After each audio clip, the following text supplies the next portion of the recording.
राधे राधे। आप सभी का हमारे चैनल में स्वागत है। आज हम करेंगे फाल्गुन मास महात्म्य का 13वां अध्याय। व्यास जी कहते हैं, महाभाग युधिष्ठिर भगवान शंकर के पश्चिम भाग में कश्यप नंदन भगवान सूर्य की उपासना की गई। वह स्थापना रवि क्षेत्र कहलाता है। वही रूप और यौवन से संपन्न नासत्य नाम से प्रसिद्ध महादिव्य दोनों अश्विनी कुमार उत्पन्न हुए, जो देवलोक के वेदों के रूप में प्रसिद्ध है। विश्वकर्मा की पुत्री संख्या अशुमाली भगवान सूर्य को ब्याही गई। संख्या की यमराज और यमुना ये दो संतान उत्पन्न हुई। यमुना महानदी के रूप में प्रसिद्ध हुई। संख्या को भगवान सूर्य का तेज सहन नहीं होता था। उसने अपनी छाया का आह्वान करके उससे कहा, तुम मेरी ही भांति भगवान सूर्य की सेवा में उपस्थित रहो। मेरे पुत्रों से, मेरे पतिदेव सूर्य देव से सदा उत्तम बर्ताव करना। ऐसा कहकर संख्या देवी पिता के घर चली गई। वहां उसने पिता विश्वकर्मा का दर्शन किया। विश्वकर्मा ने भी बड़े आदर से उन्हें रखा। कुछ समय तक पिता के घर में ही रही। तब उनके धर्मज्ञ पिता विश्वकर्मा ने अपनी पुत्री से प्रेम पूर्वक कहा, बेटी, यहाँ तुम्हारे रहने से धर्म का लोभ हो रहा है, क्योंकि अपने बंधुओं के साथ स्त्रियों का अधिक काल तक रहना उनके लिए यश कारक नहीं होता। स्त्री पति के घर में रहे तभी उसकी शोभा होती है, इसलिए तुम पति के घर जाओ। पिता के ऐसा कहने पर संज्ञा ने बहुत अच्छा कहकर उनका आदर किया। वहां से निकलकर उत्तर करु को प्रस्थान किया। सूर्य के तेज से भयभीत अंत घोड़ी का रूप धारण करके वहां तपस्या करने लगी।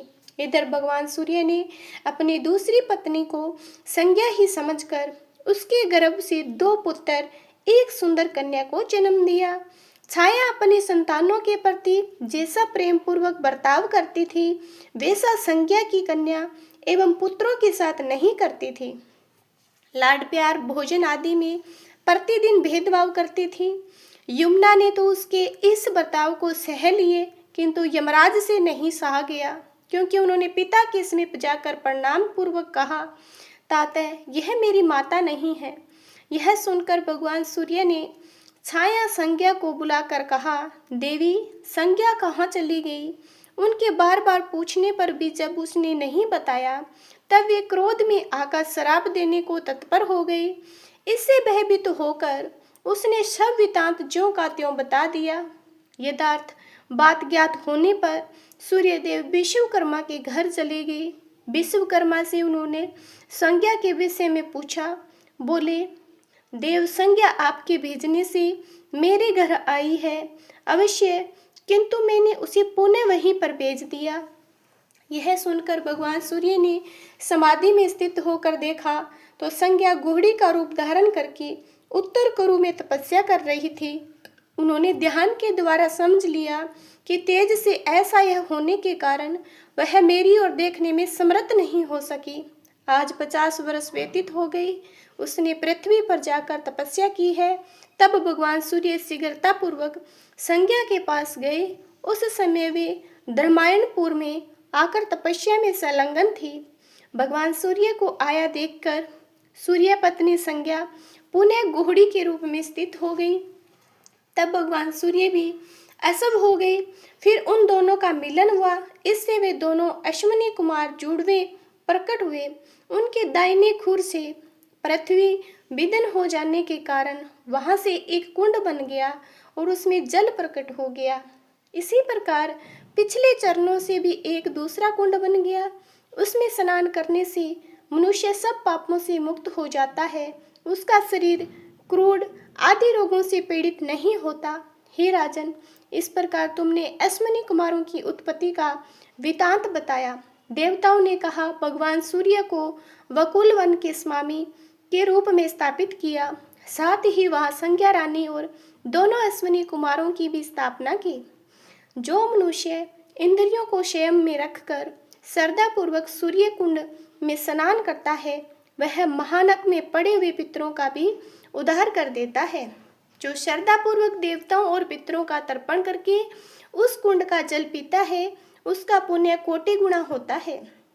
रविवार युक्त सप्तमी में चंद्र ग्रहण और सूर्य ग्रहण के समय जो सूर्य कुंड में स्नान करते हैं वे फिर गर्भ में नहीं जाते। संक्रांति, व्यतिपात और वेदति योग में पर्वों के अवसर पर शुक्ल और कृष्ण पक्ष की पूर्णिमा, अमावस्या एवं चतुर्दशी को जो सूर्य कुंड में स्नान करता है उसे कोटि युगों का फल प्राप्त होता है। जो मनुष्य एक चित्त होकर बकुला आदित्य का पूजन करता है वह जब तक सूर्य देव तपते हैं तब तक परम धाम में निवास करता है। उसे कभी सर्प का भय नहीं होता, भूत और प्रेत आदि की बाधा भी नहीं प्राप्त होती। जो मनुष्य रोगग्रस्त होकर सूर्य कुंड में 6 महीने तक स्नान करने से सभी रोगों से मुक्त हो जाता है। हे युधिष्ठिर, जो मनुष्य इस धर्मायण क्षेत्र में कन्यादान करता है वह उस विवाह यज्ञ से पवित्र चित्त होकर ब्रह्मलोक में पूजित होता है। इस क्षेत्र में गोदान, शयादान, मूंग, घोड़ा, दासी, भैंस, तिल एवं सोने का दान करना चाहिए। रविवार युक्त सप्तमी तिथि में जो बकुला आदित्य का स्मरण करता है उसे जबर आदि रोगों से, शत्रुओं और व्याधियों से भय नहीं प्राप्त होता। युधिष्ठिर ने पूछा, मुनि वहां भगवान सूर्य का बकुल आदित्य नाम कैसे पड़ा?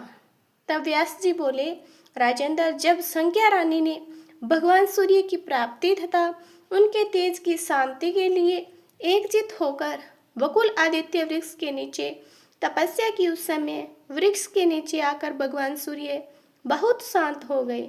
तभी रानी ने 2 परम मनोहर दिव्य रूपधारी पुत्र उत्पन्न किए। इसी से भगवान सूर्य का नाम बकुल आदित्य पड़ा। जो वहां स्नान करता है उसे व्याधि पीड़ा नहीं होती। इसी प्रकार जो धर्म अर्थ काम को प्राप्त होता है वहाँ 6 महीने मनुष्य को सिद्धि प्राप्त होती है, वह अंत में मोक्ष पाता है। श्री व्यास जी कहते हैं, भारत धर्मायणपुर से उत्तर दिशा में देवराज इंद्र ने भगवान शंकर को प्रसन्न करने के लिए 300 वर्षों तक अत्यंत दुष्कर तप किया। वृत्रासुर के वध से जो पाप लगा था उसको दूर करने के लिए इंद्र जितेंद्रिय एवं एकाग्रचित होकर भगवान शंकर की आराधना में लगे रहे। उस समय भगवान चंद्रशेखर उनकी तपस्या से बहुत प्रसन्न हुए और उनके पास आकर बोले, देवराज, तुम जो कुछ मांगते हो उसे मैं दूंगा। तब इंद्र ने कहा, देवेश्वर, कृपया सिद्धू महेश्वर, यदि आप मुझ पर प्रसन्न हैं तो वृत्रासुर के मरने से जो पाप लगा है उसका नाश कीजिए। तब भगवान शिव ने कहा, देवराज, धर्मायण में ब्रह्मा हत्या किसी को पीड़ा नहीं दे सकती। गो हत्या, द्विज हत्या, बाल हत्या और स्त्री हत्या मेरे ब्रह्मा जी के भगवान विष्णु के तथा यमराज के वचन से कभी यहाँ प्रवेश नहीं करते। अतः तुम इस तीर्थ में प्रवेश करके स्नान करो। तब इंद्र कहने लगा, दया सिद्धू महेश्वर, यदि आप मुझ पर संतुष्ट है तो मेरे नाम से यहाँ स्थापित हो। तब महादेव जी ने तथास्तु कहकर इंद्र की प्रार्थना स्वीकार की और लोगों के हित की इच्छा से सबके पापों की शुद्धि के लिए धर्मायण में इंद्रेश्वर नाम से विराजमान हुए। जो मनुष्य सदा भक्ति पूर्वक पुष्प और धूप आदि से भगवान इंद्रेश्वर का पूजन करता है वह सब पापों से मुक्त हो जाता है। विशेषतः माघ मास में अष्टमी और चतुर्थी तिथि को सब पापों की शुद्धि के लिए भगवान शिव की पूजा करने वाला पुरुष शिवलोक में प्रतिष्ठित होता है। जो चतुर्दशी तिथि में सांग रुद्र जप करता है वह सब पापों से शुद्ध चित्त होकर परम पद को प्राप्त होता है। जो कुष्ठ आदि मह रोगों से ग्रसित होता है वह स्नान मात्र से शुद्ध होकर दिव्य देह धारण कर लेते हैं। जो स्नान करके देवादि देव इंद्रेश्वर का पूजन करता है वह जबर के बंधन से छूट जाता है। जो वंध्या, दुर्भाग्यवती, काकय, वंध्या जिनकी संतान मर जाती है वह मृतवत्सा तथा महादुष्टा नारी कुंड में भगवान शिव के आगे स्नान करके एक चित्त से उनकी पूजा करती है, वह स्नान मात्र से ही शुद्ध हो जाती है। इस प्रकार इंद्र को बहुत से वरदान देकर पिनाकधारी भगवान शंकर देवता और असुरों से सेवित होकर अपने धाम को चले गए। इसके बाद महातपस्वी इंद्र भी अपनी पुरी को गई इंद्रपुत्र जयंत ने भी वहां उत्तम शिवलिंग की स्थापना की।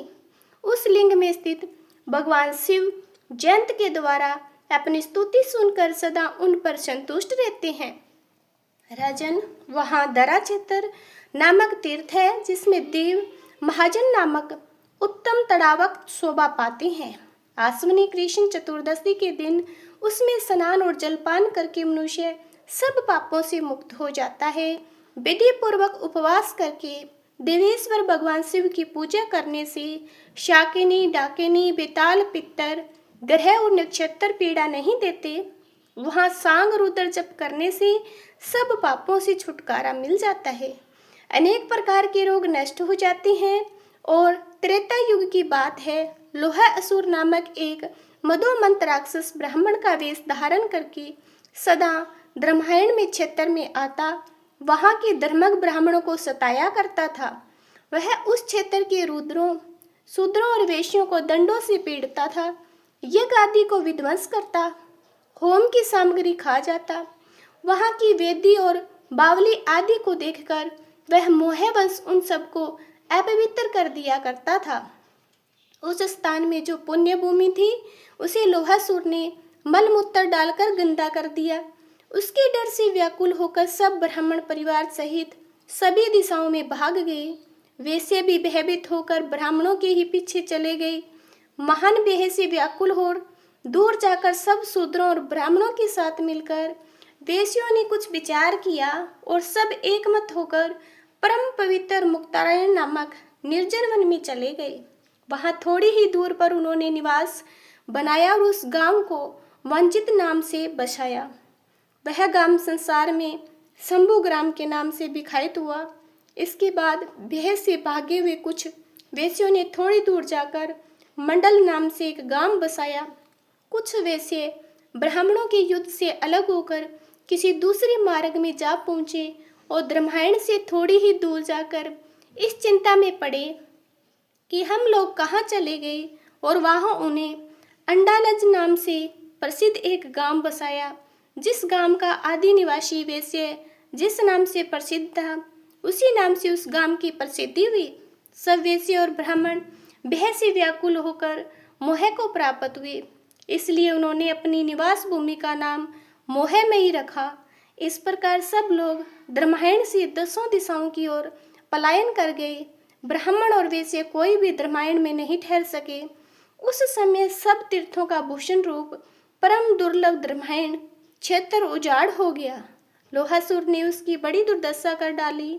वह दानव उस स्थान के तीर्थों का नाश और ब्राह्मणों का निकाशन करके बहुत प्रसन्न होकर अपने घर को चला गया।